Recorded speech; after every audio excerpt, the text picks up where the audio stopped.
Interesting on a lot of levels, just from the sense that Calgary and Hamilton both have their playoff positions kind of secured, but of the two teams, you'd have to say Calgary has a lot more to prove. I mean, Hamilton's coming off just a massive win over Montreal, which gives them a pile of confidence going into the playoffs, and they've got a great defense that's, I believe, now surpassed Calgary in terms of the #1 defense in the league for points against, so that's a terrific defense. Calgary, on the other hand, wow, 2 wins out of their last 6 games. That game against BC, another example of a slow start proving costly. They've got to pick it up. They've got 2 games in which to kind of get some kind of momentum getting into the playoffs, and it'll be interesting to see how they rise to that challenge, or if they rise to that challenge. Calgary's running game has been quite anemic of late. It's interesting. They have been over the 100-yard mark. They were against BC the other night, but Joffrey Reynolds just kind of disappeared in that game. 4 carries, 8 yards, his lowest total since Labor Day in 2005.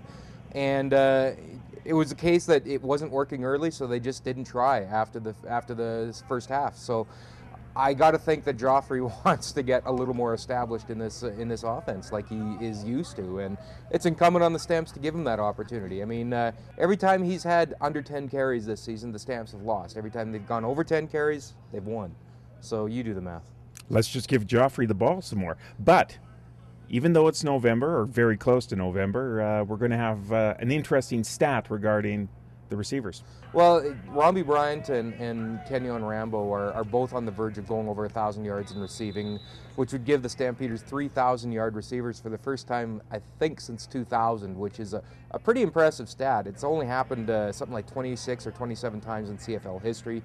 The Stamps have done it 6 times, I believe. And even more interesting is that, just talking about the balance of this offense, they could become the first team in CFL history to have 3,000-yard receivers and 3 500-yard rushers in the same season. And again, we talk about balance, how important it is, and there's an example of what it's done for the Stampeders this year. And that's never been done. Never been done.